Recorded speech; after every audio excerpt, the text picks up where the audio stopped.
जी, आप देख रहे हैं breaking barriers Alia show official में। आप सबको वेलकम करती हूँ। आप जैसा कि देख रहे हैं, आज काफी दिन के वक्फे के बाद हमारे साथ शरीक हो रहे हैं इंडिया से सुमित पीर, senior political analyst. Sumit Peer ji, thank you so much for joining my show. Thank you Alia ma'am, thanks for the invitation. Thank you so much sir. आपसे बात करना इसलिए जरूरी था कि दो टॉपिक्स ऐसे थे कि जिसपे अगर हम अपने ही किसी उससे बात कर लेते तो हमें मजा क्या आता। जरा हम दो टॉपिक्स ऐसे हैं कि जिसके ऊपर बहुत ज्यादा बातें हो रही है। एक तो है पुलवामा वाला कि आपके जो फॉर्मर गवर्नर साहब हैं उन्होंने कुछ ऐसी स्टेटमेंट दी है, और दूसरा है कि एक कत्ल हुआ है और मीडिया प्रेस के सामने हुआ और बड़े उसके ऊपर वो पब्लिश होता रहा। तो बड़ा खौफनाक किस्म का वाकया था। तो जाहिर वीडियोस आपको पता है फिर तो वो वायरल होना शुरू हो जाती है, उस पर बात करेंगे। लेकिन इसमें जी हम आगाज करते हैं अपने उस पे पुलवामा से। तो फवाद चौधरी साहब ने जब ये कहा था कि हमने हिंदुस्तान के अंदर घुस के मारा, तो पता ही चला कि ये तो कोई और ही काम दिखा गया, किसी और ने कर दिया ये काम। तो आपके गवर्नर साहब जो है वो ये फरमा रहे हैं कि ये जो है ये तो नहीं, किसी और तरफ से आया। और उन्होंने कहा कि अपने ऊपर ही हुकूमत के ऊपर इल्जाम लगाया, या ये कहा है कि ये सब जो है ये इस वजह से हुआ। तो आप इसके ऊपर क्या कहना चाहेंगे? देखिए आलिया जी, शोबे बुलाने के लिए धन्यवाद। पहले कुछ चीज़ें क्लियर कर दूं। गवर्नर साहब का मैंने इंटरव्यू देखा था, मलिक साहब का। 8-10 चीज़ें हैं जो जो क्लैरिफाई करना ज़रूरी है। सबसे पहली बात तो मलिक साहब को पता नहीं क्या लगा कि 5 साल बाद उन्होंने ये बातें की, और अब शुभ मुहूर्त था क्या था, आजकल ग्रह नक्षत्र सही लाइन पे थे। अब 5 साल तक उन्होंने ये बातें क्यों नहीं की, पहले तो ये विषय है। दूसरी बात देखिए, 24 में इलेक्शन आने वाला है। अब पार्टी में किसी को पद मिलता नहीं मिलता, टिकट मिले, पोस्ट मिले नहीं मिले, नाराजगी होती है, लोग बीजेपी छोड़ जाते हैं, बीजेपी में अड़ जाते हैं। मतलब बीजेपी से कांग्रेस, कांग्रेस से बीजेपी होता है, जो बिल्कुल विरोधी विचारधारा उसमें आ जाते हैं। तो ये जब पॉलिटिकल सीजन आता, पॉलिटिकल नेशनल इलेक्शन आता, तो ऐसी चीजें देखने को मिलती है। और मैं आपको ये बोलूं, ये लास्ट नहीं है, ऐसी 5-6 चीजें और देखने को मिलेंगी।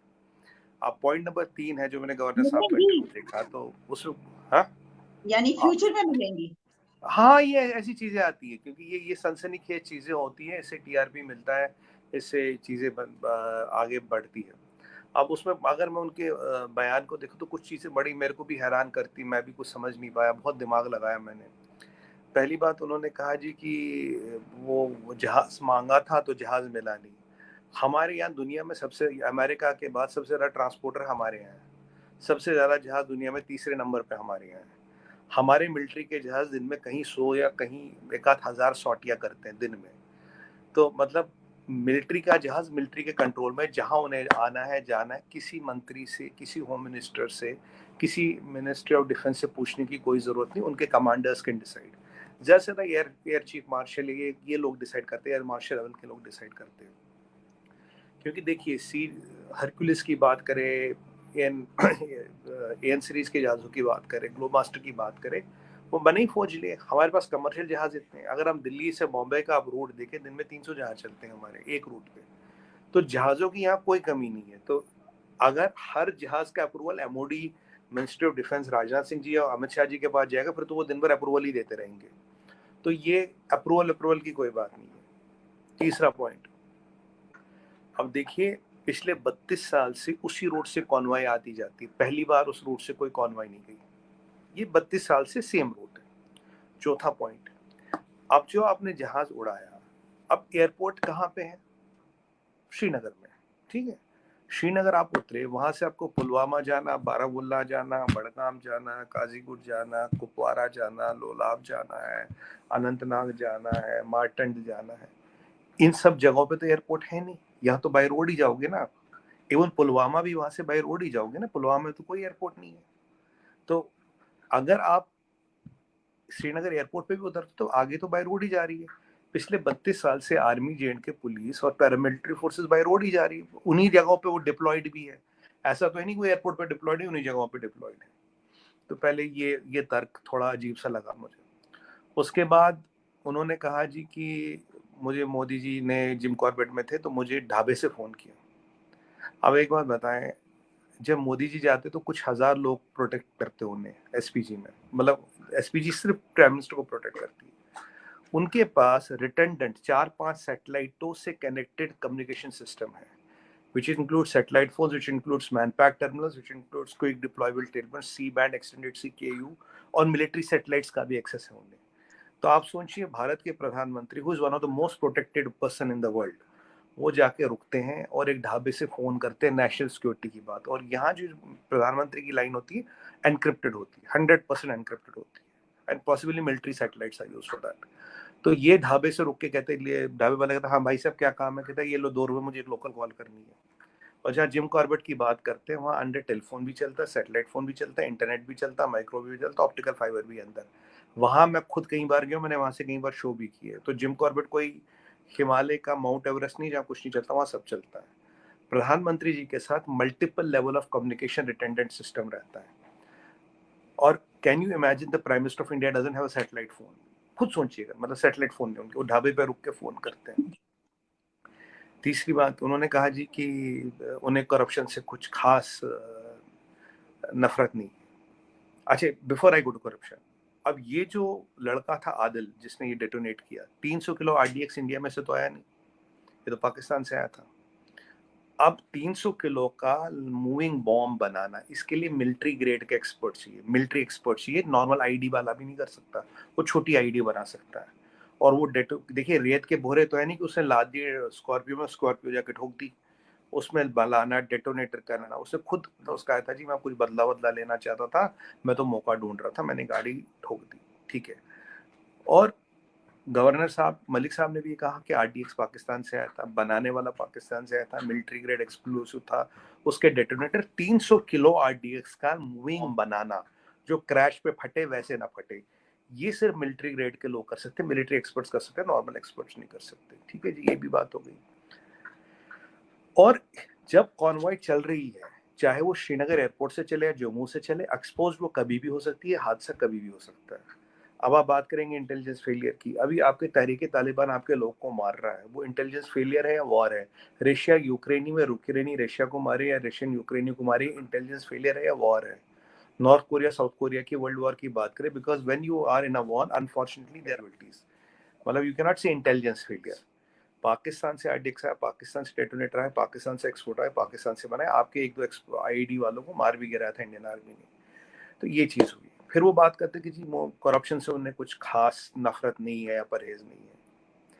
अब करप्शन की बात करें आलिया जी, पिछले 9 सालों में आपने एक स्कैम सुना हो? चलिए हमारा मीडिया तो सारा बिका हुआ, कंट्रोल कर लेता, कुछ नहीं बोलता, पाकिस्तान मीडिया भी बिका हुआ है, अमेरिका का, यूके का, फ्रांस का, जर्मनी का, जापान का, दुनिया भर का मीडिया बिका हुआ। चलिए मीडिया दुनिया भर के हमने खरीद लिए, मान लेते हैं, दुनिया भर की इंटेलिजेंस एजेंसियां बिकी हुई है। हमारी अपोजिशन पार्टी आज तक एक स्कैम बता नहीं पाई, एक कोई चीज बता नहीं पाई। तो वो आदमी जिसके पास 56 लाख रुपए अपने थे, जब वो गुजरात के सीएम थे, जब गए तो अपने स्टाफ में बांट दिए बेटियों की शादी करना।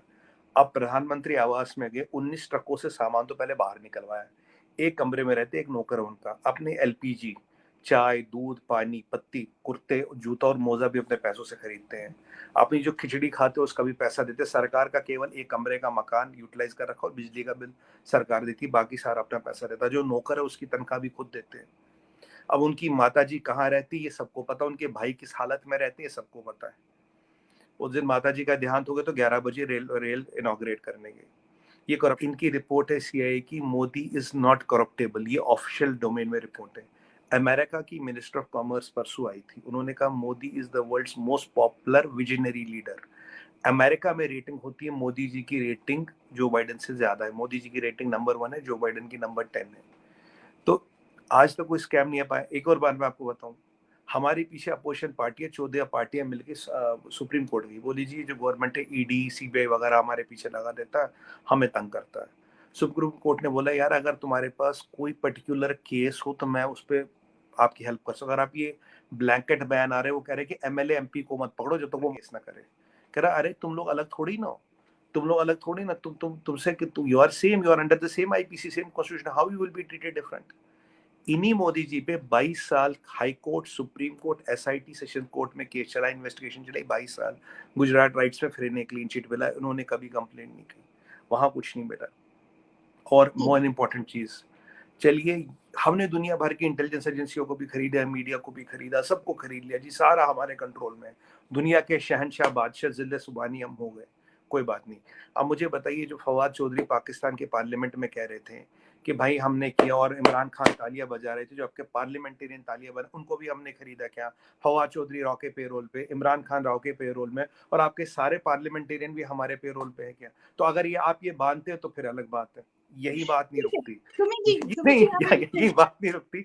मैं आपको और चीज कहता हूँ। रुक फिर जाइए उन्होंने ना। कहा कि इनको इनको इलेक्शन का फायदा था। मुझे एक बात बताइए, अगर इलेक्शन के फायदे के लिए हुआ था ये इंसिडेंट हो गया, इलेक्शन का फायदा तो मिला था, मिल गया ना, फिर सपोर्ट क्यों करते? अगर वो फेल होती और पुलवामा भी हो गया, उरी भी हो गया, he would have lost the elections. अगर इलेक्शन के फायदे के लिए किया था, फायदा तो मिल गया था, फिर कहते हैं ना, ओखली में सर डालने की क्या जरूरत थी? Why would you do a Balakot? Why will you do a strike and risk everything? This doesn't make logical sense. Okay, और आज आज जो आपके तमाम आज आर्गुमेंट आपके जी तमाम आर्गुमेंट हमने सुने। अच्छा, अब ये है कि मेरे भी आप यानी इससे कुछ सवाल निकलते हैं, वो मैं आपके सामने रखूंगी। ये जो फवाद चौधरी वाली बात आप करें, वो तो मैंने स्टार्ट ही इससे किया ना कि फवाद चौधरी ने तो उस वक्त हमने तो लोगों ने कहा वो क्या कमाल कर दिया। आपको पता है यहाँ से तो ये एक नैरेटिव बनता है कि हम तो जब आप गजवा हिंद की बात करते हैं तो ये तो आपको पता है बड़े हम फख्र से लेते हैं, बजाय इसके कि ये हम अपने ऊपर ले रहे हैं तो दुनिया क्या कहेगी, इसके बाद होगा क्या। लेकिन अब फवाद चौधरी साहब ने वही स्टेटमेंट बदल दी है। उनकी ट्वीट यही है कि देखो इंडिया ने मेरे ऊपर ये इल्जाम लगाया कि मैंने कहा, तो अब खुद ही उनके लोग ये कह रहे हैं कि ये इन्होंने करवाया है, तो उनका मतलब है मैंने कब कहा था। लेकिन उनकी वो वाली वीडियो वायरल हो रही है जिसमें उन्होंने कहा है कि उसको मारा है हमने हिंदुस्तान को। अच्छा, ये तो ये बात हो गई। लेकिन इसमें कुछ बातें हैं ना, देखिए, एक तो आपने कहा कि जो हलाकतें होती हैं, जो मरते हैं लोग, वो एक जंग में होते हैं, वो इंटेलिजेंस फेलियर में भी ऐसा होता है। पाकिस्तान में बहुत सारे ऐसे हुए हैं जो टीटीपी हमले करी, उसमें जो हलाकतें हो रही हैं वो समटाइम्स इंटेलिजेंस फेलियर भी होता है। इसके अलावा एक ये भी बात है कि देखिए, ये तो ठीक है कि जो आपके पीएम मोदी हैं उनके ऊपर एक इंडिविजुअल लेवल पर वो बहुत बड़ी तलाश की लोगों ने, जो है वो कोई ऐसा हमें बड़ा इल्जाम नजर नहीं आता। तो शहाना कभी जब सामने आ गया तो लोगों ने बड़ी उनकी तारीफ की कि यार ये तो तोहफे भी नहीं लेता बंदा। लेकिन फिर ये भी इल्जाम आता है कि जो दूसरे लोग हैं जैसे कि वो अडानी और इस तरह के, जी वो कर रहे हैं करप्शन। मैं वैसे आपको जो आपने बातें की क्योंकि लोगों के जहनों में है तो आपके सामने जी रखी।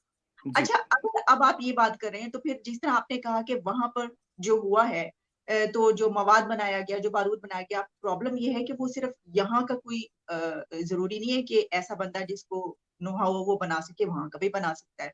तो फिर ये सवाल यहाँ से उठाया जाता है कि जी वो जो वहां के भी लोग इस तरह का बना सकते हैं, कर सकते हैं।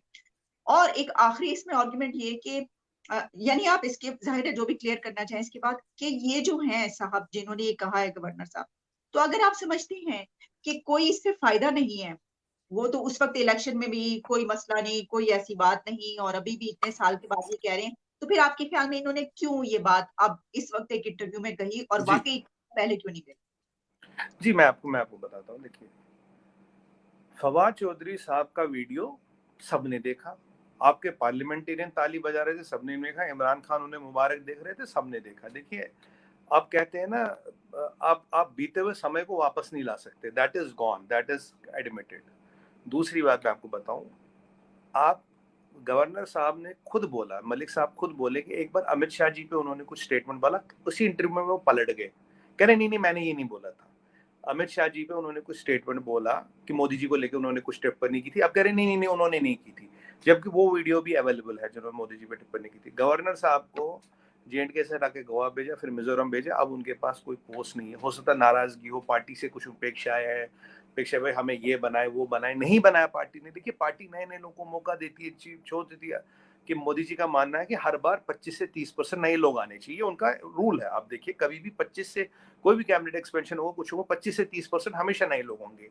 काफी फीमेल्स को वो मौका देता है, 20-22% फीमेल्स उनके अभी उनके गवर्नमेंट में, तो फीमेल्स को मौका देते हैं, नए लोग को मौका देते हैं। अब वो नाराज है क्या है? और ये ढाबे वाली बात तो खैर, ये तो मुझे ये चंदा मामा की स्टोरी लगती थी, वो मैंड्रेक द मैजिशियन की स्टोरी लगती है।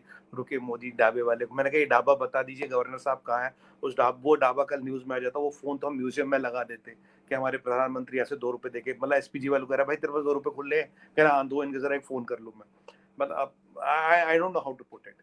अब गवर्नर साहब वाली बात पे वो खुद पलट गए। तीसरी बात आपने कहा, आपके 2 आईडी एक्सपर्ट्स पाकिस्तान के हमने मार गिराए यहाँ पे। अगर आप कर्नल हनी बख्शी का स्टेटमेंट देखिए, इट वाज डन।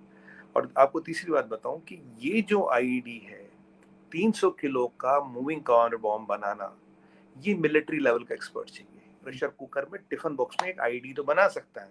नहीं, 300 कोई भी मिलिट्री का एक्सपर्ट हो कोई, सकता है ना, हाँ किसी तो भी हमारी तरह देखिए, की। हमारी मिलिट्री क्यों बनाएगी? हमारी मिलिट्री अपने लोग को मराने के लिए तो आईआईडी नहीं बनाएगी, नहीं तो हिंदुस्तान के इतिहास में नहीं हुआ। हमारी मिलिट्री का तो कोई इंटरेस्ट नहीं, हमारा बाशिंदा, हमारा सिटीजन तो इन्वॉल्व ही नहीं हो सकता ना। आप आलिया जी समझिए, 300 किलो आरडीएक्स मूविंग गाड़ी में रखना, वो डिटोनेट सिर्फ कब करना है, कैसे करना है, it needs military level precision. ये आराम का काम नहीं है, ठीक है? तो हमारे मिलिट्री वाले तो नहीं करेगा, हमारा मिलिट्री वाले अपने भाइयों को मरवाएगा क्या? इट इज इम्पॉसिबल, ये नहीं हो सकता इंडिया में। तो ये भी आपके यहाँ से लोग आए जिन्होंने ये किया है, जिन्होंने किया ये इसका खुलासा। और ये जो आदिल है, इसने तो खुद बोला है, और गवर्नर साहब ने भी बोला, हाँ आरडीएक्स पाकिस्तान से, उन्होंने ये तो माना आरडीएक्स पाकिस्तान से, एक्सपोर्ट पाकिस्तान से। ये गवर्नर साहब भी बोलते हैं, वो जो सुसाइड बॉम्बर है वो भी एक्सेप्ट कर सकता है, कर चुका है, ये आपके यहाँ से आया है। करप्शन की आपने बात की, मैंने बोला, अब उन्होंने लास्ट टाइम अमित शाह जी पे कुछ बोला, आज वो अमित शाह जी पे भी पलट गए जी, मैंने तो ऐसा नहीं बोला था। और मैंने सबसे इंपॉर्टेंट आपको क्या चीज बोली, अगर मोदी जी को इसका पॉलिटिकल फायदा उठाना था, why should he do Balakot and surgical strike, risk everything?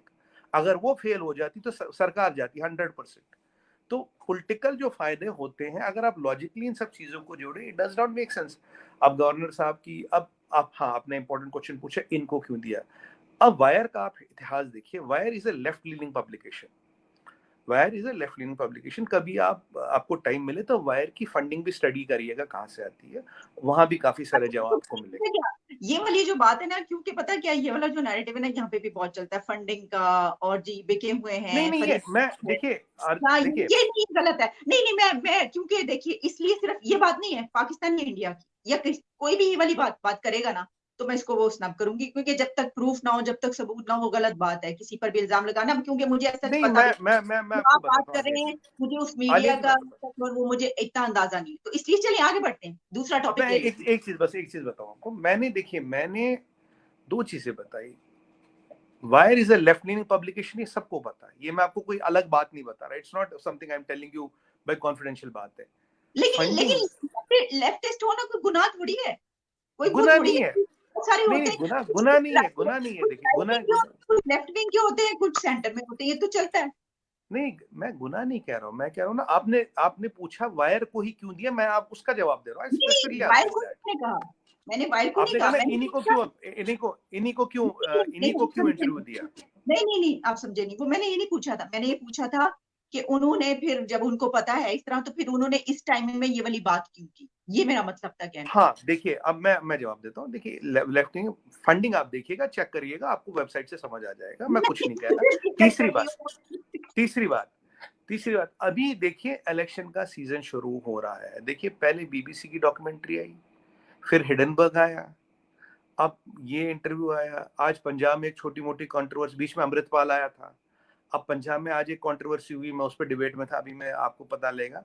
मैंने आपके शो पे और बाकी चैनलों पे प्रेडिक्ट कर चुका, आलिया जी, हर 15 दिन में एक नया कांड होगा।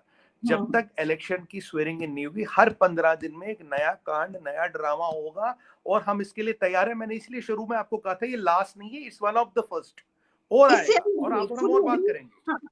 फुली एग्री, क्योंकि ये यहाँ पर चलता है, और जैसे ही कोई इलेक्शन आने वाली होती है, तो ये सब चीजें चल रही होती है, अंदर से भी और बाहर से भी। अच्छा जी, सुमित जी, हम बढ़ते हैं आगे, और वो ये है कि वो एक इंतहाई खौफनाक कत्ल, प्रेस के सामने बड़ी खबरें आई उसकी, अतीक अहमद, और वो यानी इतना, वो तो मैंने इतनी खौफनाक वीडियो थी, मैंने अपने सोशल मीडिया पे भी शेयर नहीं करवाई वो देखने के बाद। तो ये, और फिर उसके बाद होता है ना कि जब ऐसा कुछ हो तो वो फौरन मार दिया जाता है उनको। तो वो सवाल जो उठ रहा है वो ये है कि क्योंकि मुझे आपके अंदर की पॉलिटिक्स में इतना ज्यादा वो नहीं देखती, ऑब्जर्व नहीं करती कीनली, तो लेकिन सवाल जो उठ रहे हैं वो ये है कि जी, एक तो वो मुसलमान थे, और दूसरा ये कि उनको फौरी तौर पर पुलिस वहां पे मौजूद थी, तो उन्होंने, जिन्होंने मारा उनको क्यों नहीं मारा, कत्ल किया? तो ये सर बताइएगा, क्या है मसला, ये क्या हुआ? देखिए, देखिए, अतीक अहमद जो है, ये जो भी दुर्घटना हुई कल, ये दुखद है, नहीं होनी चाहिए थी। इस तरह की एक्शन का कोई कभी कहीं सपोर्ट नहीं है। The law, the rule of the law should prevail, not like this. तो पहली बात तो मैं आपको क्लियर कर दूं, this is very unfortunate what has happened. अब इसमें दो तीन चीजें हैं, मैं आपको सिस्टमेटिकली बता देता हूँ। पहली बात है, अतीक और अशरफ के अतीक के अगेंस्ट करीब 125 एफआईआर है। एफआईआर आप जानती है ना क्या होता है? First information report. अशरफ के खिलाफ ये है। अतीक 2 या 3 बार एमएलए रह चुके थे और एक बार एमपी रह चुके थे। ये समाजवादी पार्टी में एक मायावती जी पे हमला हुआ था, बीएसपी की लीडर, उनमें इनका हाथ था। लैंड ग्रैबिंग का हाथ था और मल्टीपल केसेस इन पे थे, मल्टीपल केसेस इन पे थे। और पूरा ये मतलब एक और लॉर्ड टाइप था अतीक अहमद और भाई अशरफ। अभी जो उमेश पाल हुआ 24 फरवरी को जो एयर के मारा, उस इन्होंने करवाया था। उसका इनका बेटा था असद, उसका तो हो गया था एक दिन उसका पहले भी तो, कत्ल हुआ है, मैंने पढ़ा। हाँ, कतर नहीं हुआ था, पुलिस पे फायरिंग की तो आपस में वो किया। 2 बेटे इनके बड़े वाले जेल में, 2 बेटे रिमांड होम में, छोटे नाबालिग है।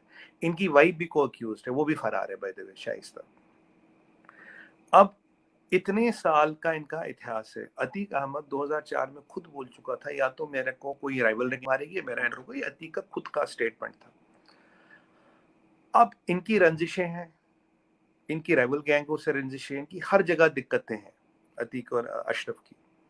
बट अब देखिए 24 घंटे में क्या होता है, 2 चीजें इंपॉर्टेंट होती है। ये सब तो था ही, कांस्टेंट है, ये इनके साथ चल रहा था। अब 2 चीजें क्या कांस्टेंट होती है? 2 चीजें कांस्टेंट ये होती है कि सबसे पहली एक चीज होती है, अतीक ने 24 घंटे पहले एक बड़ी सेंसेशनल रेवलेशन दी थी। अतीक ने बोला कि भाई मेरा संबंध आईएसआई से है, मेरा संबंध लश्कर तोयबा से है, जैश मोहम्मद से है। ये कोर्ट में बोला है, कोर्ट में बोला। और जो उमेश पार्लर में हथियार आए थे वो इन्होंने सप्लाई किए, और ड्रोन के जरिए मेरे को हथियार भेजते हैं, मैं कहीं से भी हथियार मंगा सकता हूँ।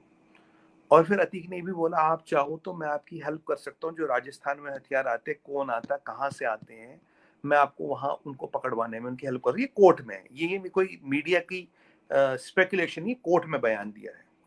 दूसरी चीज बताओ आपको, दूसरी चीज, 3 चीजें हैं। दूसरी चीज, अशरफ ने एक चिट्ठी लिखी है, सील्ड एनवेलप, बोला एक योगी आदित्यनाथ जी को जाएगी, एक चीफ जस्टिस ऑफ इंडिया को जाएगी, और एक chief justice of high court को जाएगी। उसमें कुछ रेवलेशन है कि अगर मैं 10-15 दिन में मारा जाऊं या कुछ हो जाए, ये इन 3 चीजों तक 3 बंदों तक ये चिट्ठी पहुंचाए। उसमें क्या है मुझे नहीं पता। तीसरी चीज आपको बताऊंगा 24 घंटों में क्या बदला। तीसरी चीज जो बदली, G20 का अधिवेशन हो रहा है कश्मीर में। हमारे पास क्रेडिबल इंटेल है कि इसको डिस्टर्ब करेगा पाकिस्तान, कुछ बड़ा या कुछ छोटा करने के चक्कर में घूम रहा। जो भी प्रिवेंटिव मेजर्स लेने हमने ले लिए। अब ये जो अतीक का खुद रेवलेशन है कोर्ट में कि भाई मेरे संबंध है, अब यहां अटकले अनुमान ये लगाया जा रहा है, did Atiq know something, was Atiq going to reveal something, was Atiq going to talk about कि यहाँ और कौन कौन लोग हैं, नेटवर्क कहाँ कहाँ है, G20 में क्या हो रहा है। बाकी जो उसकी गैंग, देखिए उसकी जान को हमेशा खतरा था, तो उसकी जान का हमेशा खतरा है। बट ऐसा क्या हुआ कि अतीक को छुप कराया गया इतना रिस्क लेते हुए पुलिस वालों के सामने, और तीनों शूटरों ने सरेंडर किया। और तीनों शूटर कह रहे हैं जी हमने तो फेम के लिए किया। जो मेरा मानना है फेम के नहीं हुआ है, फेम के लिए मेरा पर्सनल मानना नहीं हुआ है। अब जो पुलिस वाले वहां थे उनको सस्पेंड कर दिया गया, जुडिशियल इंक्वायरी लगाई गई, 2 महीने में मिनिस्ट्री ऑफ होम अफेयर्स और सीएम को रिपोर्ट जाएगी। क्योंकि आलके जी मुझे लगता है, और ये जो चिट्ठी वाला मैंने आपको एंगल बताया कि अशरफ ने चिट्ठी लिखी है, उसके वकील ने आज बोला कि मुझे इन 3 लोगों तक पहुंचानी है। अब क्या अशरफ या अतीक कुछ बड़ा खुलासा करने वाले थे? क्या कोई बड़ा नेटवर्क मिलने वाला था? कल उन्होंने एक जगह ले जाके हथियार भी दिए पुलिस को, निशानदेही करा, यहाँ हमने हथियार छुपाए। पीछे अतीक के दफ्तर पे 1 या 2 करोड़ कैश मिले और 17 या 20 हथियार मिले, जिसमें इंपोर्टेड हथियार थे। इंडिया में इंपोर्टेड हथियार अलाउड नहीं है। यहाँ आपको 32 बोर का लाइसेंस मिलता है, मेड इन इंडिया। इंपोर्टेड हथियार is not allowed in India, license और नो लाइसेंस। तो तो देखिए ये ये हथियार आए कहाँ से? जी जी, तो और ये एक और आप बात सारा आपको मैं आपने बताऊं। आपने जी जी आपने सारा खुलासा कर दिया, जो इस केस की हिस्ट्री, जो उनकी हिस्ट्री थी। अच्छा, इसमें सिर्फ ना 2 बातें, अगर आप ब्रीफली उसके जी, ऊपर बाद में कमेंट करना चाहें, आपकी मर्जी है।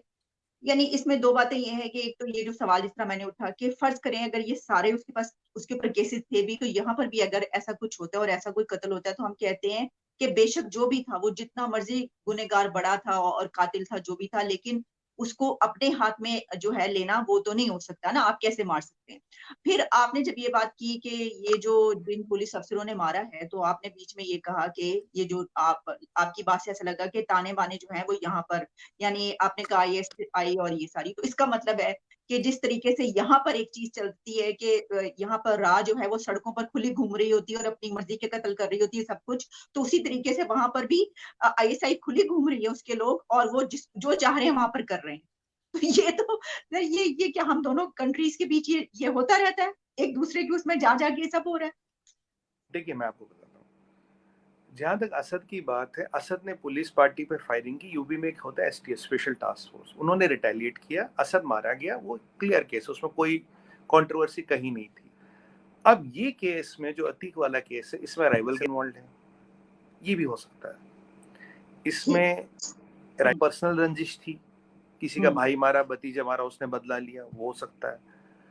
इसमें आईएसआई वाला एंगल हो सकता है, इसमें G20 वाला एंगल हो सकता है, इसमें और भी कोई एंगल हो सकता है। देखिए जब तक पूरी इंक्वायरी नहीं होगी, ये पॉसिबिलिटीज है। ये अभी मैं आपको 5 पॉसिबिलिटीज बता रहा हूँ, क्योंकि देखिए गोली यहाँ मारी गई, गोली यहाँ मारी गई, उन्होंने सरेंडर भी किया, भागने। अशरफ की लेटर कि भाई अगर अशरफ योगी आदित्यनाथ को क्यों लेटर लिखेंगे? अगर मतलब भाई पुलिस प्रशासन का हाथ है तो योगी को लेटर लिखने का मतलब नहीं योगी जी को। एक लेटर योगी को देना, एक चीफ जस्टिस ऑफ इंडिया को देना, एक chief justice of Allahabad high court को देना। तो ये चीजें लिखना, तो क्या कोई बड़ा खुलासा होने वाला था? कोई बड़ा नेटवर्क करने वाले थे, और इनका अदालत में पेशकश करना। आपको पता है ये काम इमरान खान वाला करके किया उन्होंने, इमरान खान ने भी लेटर लिखा। जो लड़के हैं इनकी फाइनेंशियल स्टेटस ये नहीं कि 50 लाख का असला ले, और ये असला तो यहाँ मिलता ही नहीं, तो स्मगल होके आया। ये असला यहाँ नहीं मिलता, ये असला कहाँ से आया, या कौन कौन जोड़ा है, ये निकलेगा ये आलिया जी, और हम निकालेंगे, क्योंकि जुडिशियल इंक्वायरी बिठा दी है। ये एग्जैक्टली यहाँ पे भी ऐसे वाकयात यानी जब होते हैं तो यहाँ पे भी ये कहा जाता है कि देखिए ये जो है ये रशियन मेड है और ये यहाँ का मेड है और इस तरह की चीजें। ठीक है, बहुत बहुत शुक्रिया, आपने बहुत ही तफसीली इसके ऊपर गुफ्तगू फरमाई, और आपने जो वो बात की कि उसके पीछे बहुत सारी जो दुश्मनी और वो थी, वो तो सब कुछ साथ साथ आ रहा है। तो इन्वेस्टिगेशन होगी, अगर कुछ ऐसा निकलता है तो हम दोबारा भी इसके ऊपर बात करेंगे।